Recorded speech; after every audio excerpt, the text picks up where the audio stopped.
Clare, Talladega, and Tallapoosa. The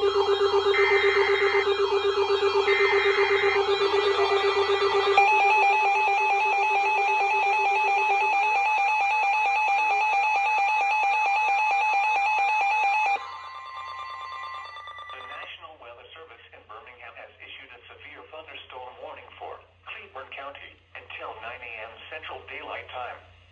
At 8:01 a.m. Central Daylight Time, severe thunderstorms were located along a line extending from near Forney to near Anniston, moving east at 45 miles per hour. Hazard, 60 miles per hour with gusts and penny-sized hail. Source, radar indicated. Impact, expect damage to roofs, siding, and trees.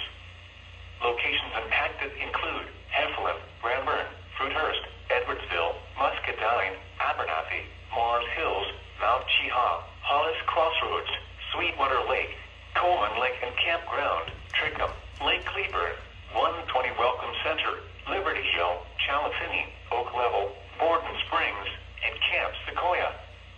For your protection, move to an interior room on the lowest floor of a building. Repeating, a severe thunderstorm warning has been issued until 9 a.m. Central Daylight Time for the following county: Cleburne, Alabama,